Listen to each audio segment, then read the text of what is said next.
Hallo und guten Tag und herzlich willkommen zu einer neuen Folge von Davids Deep Dive. Laut Sendeplan wäre jetzt eigentlich ein Video dran zum Single Responsibility Principle. Allerdings habe ich das Problem, dass ich meine Festplatte, auf die ich alles Material gespeichert habe, was ich zum Schneiden der Videos hätte benötigt, für alle in dieser Woche, ich habe keinen Zugriff mehr auf die Platte. Ich habe die Platte kaputt ist oder was. Ich werde jetzt mal sie mitnehmen, denn ich bin gleich auf dem Weg nach Leipzig und werde dann mal in Ruhe versuchen, die Materialien oder die ganze Platte wieder herzustellen, weil da ist videomäßig schon einiges drauf. Gucken wir mal. Aber bevor wir jetzt quasi nochmal Videomaterial aufnehmen, was ich ohnehin schon habe, beschäftigen wir uns mal mit einem Thema, was ich vor 2 Wochen ja im Community-Tab auf YouTube gefragt habe, ob ihr etwas dazu lernen wollt oder ein Video wollt, was mit einer überwältigenden Mehrheit mit Ja beantwortet wurde, nämlich das Thema Architectural Significant Requirements oder kurz ASR. Also wenn ihr eine Architektur maßgeschneidert, flexibel für euer Projekt aufsetzen wollt, dann müsst ihr erstmal ermitteln, welche Anforderungen müsst ihr überhaupt berücksichtigen und wie muss diese Architektur aussehen, damit die zu eurem Projekt passt. Und genau das ist das Thema von dem heutigen Davids Deep Dive.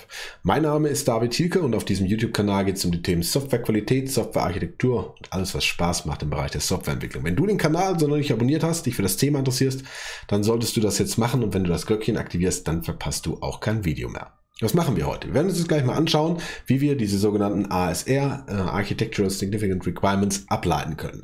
Woher wir die alle generieren müssen, aus welchen Anforderungen, aus welchen Projektecken wir die Informationen dazu bekommen und wie wir so Schritt für Schritt ein sogenanntes ASR Workbook aufbauen können. Also das ist mehr oder weniger ein Backlog oder ein Spezifikationsdokument für unsere architekturellen Anforderungen.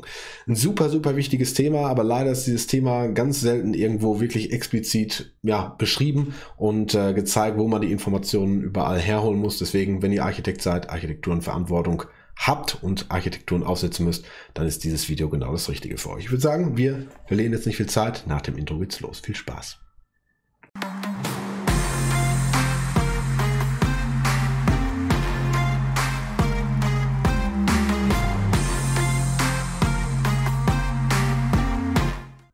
Wenn du Architekt bist, kennst du vielleicht das Problem. Du sollst für ein neues Projekt oder für ein bestehendes Projekt, jetzt fährt auch noch ein Krankenwagen, immer dasselbe, Anforderungen aufnehmen und sollst eine Architektur aufbauen, die quasi langfristige Projektziele berücksichtigt, sodass man auch in vielen, vielen Jahren dieses Projekt noch angenehm, einfach mit gleichbleibender, konstanter Geschwindigkeit erweitern kann, dass wenig Seiteneffektfehler auftreten und so weiter und so fort. Jetzt setzt du dich also hin und fängst an, diese Architektur zu planen und denkst dir, okay, was mache ich jetzt überhaupt? Ja, wir wollen vielleicht in die Cloud gehen, also Microservices vielleicht. Dann wollen wir noch gut lesen können, also muss ich die Analysierbarkeit auf dem Plan haben, aber so wirklich viel mehr können wir jetzt an der Stelle noch nicht aussagen. Das sehe ich ganz, ganz oft.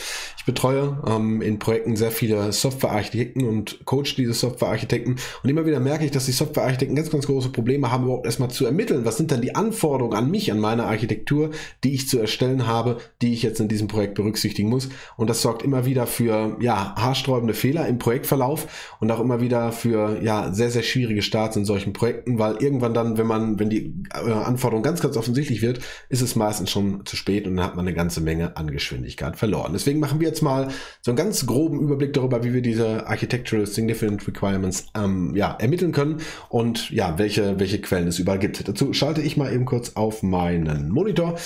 Und auf diesem Monitor solltet ihr jetzt hier die PowerPoint-Präsentation sehen. So, das heißt, wir haben hier unsere Requirements, also die ganz normalen Anforderungen, mit denen wir im Projekt starten. Die Requirements werden natürlich von einem Produktmanager, von Project Owner oder wie auch immer die heißen, aufgenommen. Aber ganz, ganz wichtig in dem Zusammenhang, und das ist jetzt meine persönliche Meinung, es gibt auch Kollegen, die sehen das ein bisschen anders, hier muss der Architekt schon auf gewisse Weise mitarbeiten. Denn in diesen Requirements müssen auch die Requirements enthalten sein, die vom Kunden her wichtig sind, die sich auf unsere Architektur auswerten. Die werden wir gleich sehen. Und deswegen ist es da schon wichtig, dass der Architekt zumindest in Teilen mitarbeitet. Denn diese Anforderungen, die der Architekt teilweise braucht und benötigt, die sind komplett out of scope für den Product Owner, für den Produktmanager. Das heißt, er hat überhaupt gar nicht auf dem Plan, dass er diese Fragen stellen muss, weil der natürlich funktionsgetrieben ist, weil er eben halt nah am Kunden ist und diese Dinge teilweise gar nicht berücksichtigt. Gut. Aber wir haben jetzt hier unsere Requirements. Requirements, wisst ihr, kann ich aufteilen in funktionale, nicht funktionale Anforderungen und wir splitten erstmal auf in Functional Requirements. Von diesen Functional Requirements, wenn wir sie jetzt in PBIs, Product Backlog Items, runterbrechen, haben wir einige 100.000, keine Ahnung, vielleicht 10.000, je nachdem wie groß das Produkt ist. Und die Aufgabe des Architekten ist es jetzt hinzugehen, diese Anforderungen zu sichten, durchzugehen und zu schauen, welche von diesen Anforderungen überhaupt einen architekturellen Anspruch haben. Also irgendwelche Requirements an den Softwarearchitekten und an die Architektur, Architektur richten, die er in seinem Projekt berücksichtigen muss. Man arbeitet die also durch und erarbeitet die sogenannten Influential Functional Requirements oder IFR. IFRs sind, ja, ich denke mal 6% der Anforderungen, die normalerweise im funktionalen Bereich aufgenommen werden, sind genau diese IFRs. Und diese IFRs sind manchmal im ersten Augenblick gar nicht so wirklich offensichtlich. Man muss dann wesentlich tiefer in solche Anforderungen reingehen, sich vielleicht auch mal die Akzeptanzkriterien anschauen, um wirklich zu ermitteln, okay, das ist wirklich eine von diesen IFRs, die ich als Architekt berücksichtigen muss, damit meine Architektur nachher genau diese Anforderung abgibt. Wir sehen, vorne haben wir die Entscheidung, also es wird nur nach Relevanten gefiltert und wir haben oben noch diese kleine Sprechblase, denn diese IFRs werden auch Architecture Killers genannt.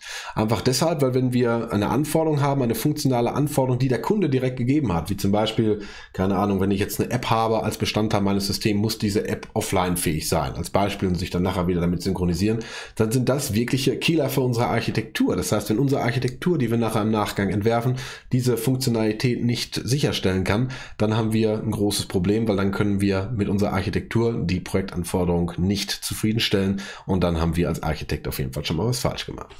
So, diese IFRs nehmen wir jetzt und überführen die in unsere Liste der Architectural Significant Requirements, von denen wir eben gesprochen haben. Und ihr seht jetzt immer oben solche Kapitelzahlen dran oder Referenzzahlen. Das sind quasi, ich mache gerade parallel meine Masterarbeit und das ist einer der Diagramme, die ich gezeichnet habe als Vorbereitung zu meiner Masterarbeit, wo ich quasi hier immer entsprechende Fußnoten habe. Deswegen, ihr könnt die erstmal für den Moment ignorieren. So, das heißt, das ist der erste Teil Input, den wir bekommen für unsere ASRs. Und diese ASRs sind aber noch ein bisschen vielfältiger. Ihr wisst ja, vorne gehen wir nicht nur Richtung Functional Requirement, sondern wir haben auch noch einen nicht funktionalen Anteil. Also der nicht funktionale Anteil, auch das ist relativ klar, sind die Anforderungen, die nicht sagen, was soll ein Software-System können, sondern wie soll es diese Funktionalität, diese Leistung überhaupt bereitstellen. So, diese Non-Functional Requirements können wir jetzt aufsplitten in den in den zweiten Input-Typen, den wir für die ASRs haben, nämlich die sogenannten Quality Attributes. Die Quality Attributes kennt ihr alle, das sind die Attribute, die wir immer wieder aufzählen, sowas wie Wiederverwendbarkeit, Austauschbarkeit, Testbarkeit und so weiter und so fort. Und in diesem Zusammenhang, das ist einer der Aspekte, die ich aus einer Doktorarbeit entnommen habe, diese Qualitätsattribute sollte man immer mit sogenannten Quality Attribute Szenarios beschreiben. Also da geht es darum, dass man die Attribut, wie zum Beispiel Wiederverwendbarkeit, durch ein Szenario bestimmt. Zum Beispiel, dass man sagt, keine Ahnung, die Entwickler schreiben den und den Quellcode, um eine Anforderung umzusetzen. Dann, wie soll das System reagieren und wie können wir das Ganze genau messen? Ihr kennt vielleicht noch aus anderen Videos von mir dieses Quality Gate, dieses Goal Question Metric Qualitätsmodell. Und das ist auch eine Abbildung von einem skalaren Wert auf so ein Goal Question Metric Verfahren. Aber dazu machen wir zum späteren Zeitpunkt nochmal ein Video. Aber an der Stelle könnt ihr, wenn ihr viele von diesen Quality Attributes bei euch in der Architektur berücksichtigen müsst, einfach mal nach diesem Begriff googeln. Das Ganze würde auf jeden Fall den Rahmen jetzt hier sprengen. Ist auf jeden Fall ein super, super interessantes Thema. So, diese Quality Attributes nehmen wir jetzt und können diese Attribute auf 3 verschiedene Properties, habe ich sie mal genannt, hier abbilden. Design Time Properties, Runtime Properties und Conceptual Properties. Design Time sind Dinge, die sich zur Designzeit, also zur Entwicklungszeit auswirken, wie zum Beispiel die Lesbarkeit vom Quellcode oder die Modifizierbarkeit oder sonst irgendwelche Dinge. Runtime haben wir etwas, was zur Laufzeit sichtbar wird, sowas wie Bedienbarkeit, effizient, und Conceptual Properties sind eben halt konzeptionelle Dinge, die wir aus diesen Attributen ableiten können und mit reingeben. Und ihr seht, alle 3 sind dann wiederum der Input für unsere ASRs. So, dann geht's weiter. Functional Requirements haben wir in Quality Attributes aufgeteilt. Der zweite, in dem wir es aufteilen, sind die sogenannten Constraints. Also Bedingungen, die wir haben, die wir auch nicht, wo wir keinen Einfluss drauf haben. Die werden oben steht chosen or given. Die werden entweder uns gegeben vom Kunden aus, dass er in die Cloud gehen möchte, dass er, keine Ahnung, diese Offline-Fähigkeit, was wir eben hatten und so weiter. Oder wir müssen an einer Stelle uns bewusst genau für einen von diesen Constraints entscheiden, weil wir mehrere zur Auswahl haben.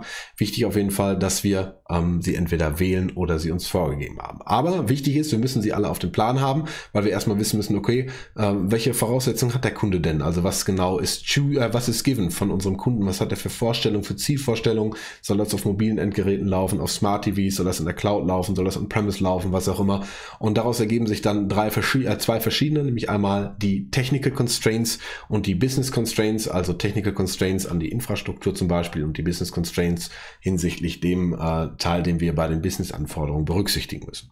So, das sind jetzt 3. Also ihr seht hier, lila sind so die Influencer für die ASRs. Das ist einmal die Influential Functional Requirements, die Constraints, die Quality Attributes und dann kommt noch ein dritter Teil dabei und das sind eben Other Influencers, habe ich hier genannt, nämlich irgendwelche Dinge, ist jetzt halb abgeschnitten, aber spielt jetzt keine Rolle. Wir haben sowas wie Skills, Knowledge, Abilities, Team Qualification, also all diese Dinge, die ihr berücksichtigen müsst. Wenn ihr jetzt sagt, okay, wir wollen jetzt eine monstermäßige Microservice-Architektur machen, euer ganzes Team hat aber wenig Ahnung von Web-Services, noch von Docker, noch von Kubernetes und so weiter, dann hat das gewisse Anforderungen, zum Beispiel was auch die Weiterbildung von sowas angeht. Oder vielleicht erkennt ihr, okay, gemessen an dem Wissen, an dem Knowledge und Abilities, die wir im Unternehmen, die wir im Team haben, macht so eine Architektur an der Stelle gar keinen großartigen Sinn. Dann könnt ihr hingehen, könnt entweder in der Architekturentscheidung, wenn ihr zwischen zwei Architekturmustern zum Beispiel schwankt, dass ihr entweder SOA oder Microservices macht, dann könnt ihr entsprechend da euch anhand von diesen Other Influencers vielleicht besser für eine Architektur entscheiden.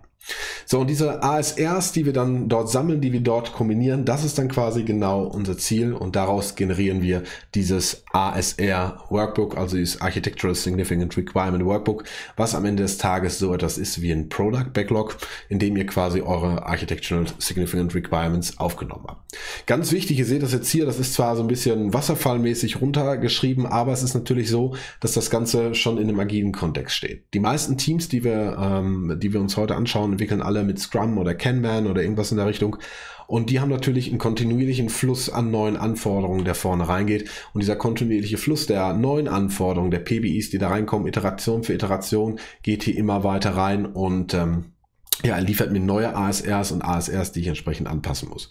Ihr werdet auf meinem Kanal ein Video finden, warum ich der Meinung bin, dass agile Architektur mehr oder weniger Blödsinn ist. Das hier spricht jetzt so ein bisschen dagegen, ist es aber eigentlich nicht, weil es geht am Ende des Tages darum, wenn ich jetzt ein guter Architekt bin, dann ist es meistens so, dass ich schon vor der ersten Iteration zum Beispiel all die Functional Requirements größtenteils abgeklopft habe, die mir dieser IFRC oben zum Beispiel liefern, um quasi zu wissen, welche funktionale Anforderungen meine ASRs beeinflussen.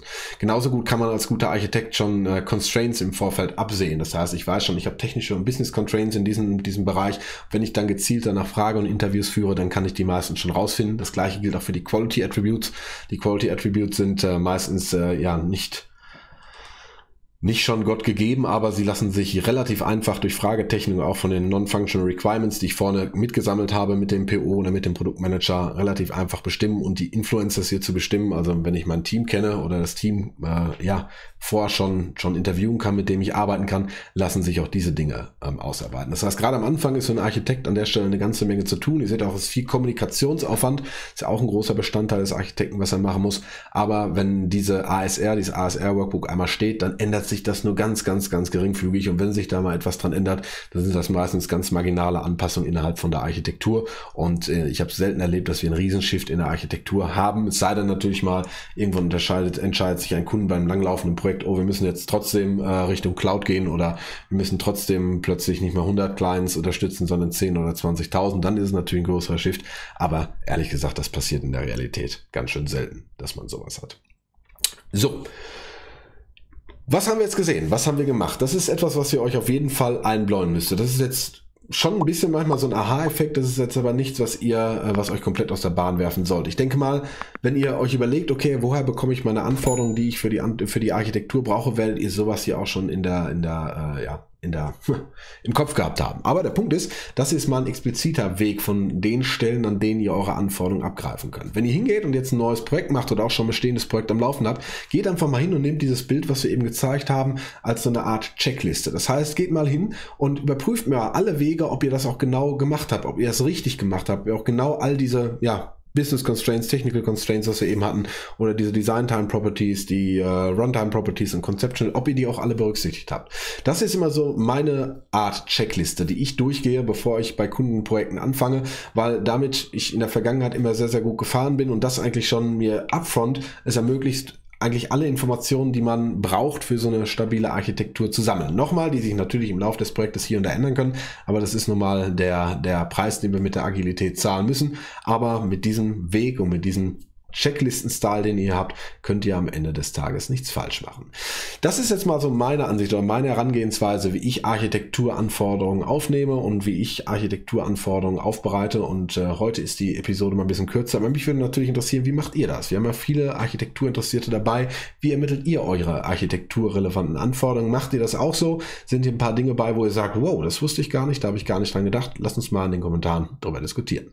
Das war's mit einer kurzen Ausgabe von Davids Deep Dive, auch vom Developers Daily, denn wir ersetzen heute das Single Responsibility Principle, das eigentlich gesendet werden sollte. Trotzdem hoffe ich, dass es was für euch war. Ich hoffe, dass es für euch interessant war, dass ihr was Neues gelernt habt. Und wie immer, wenn euch das Video gefallen hat, wenn ihr was Neues gelernt habt, Daumen hoch und auch wenn nicht, abonniert den Kanal, weil zu den ganzen Architektur- und Qualitätsthemen wird es hier immer wieder eine ganze Menge an Videos geben. Deswegen mit dem Glöckchen verpasst ihr auch nichts mehr. Ich wünsche euch jetzt einen schönen Tag, viel Spaß bei der Arbeit und ja, erfolgreichen Tag. Viel Spaß mit dem hier Gesehenen. Tschüss!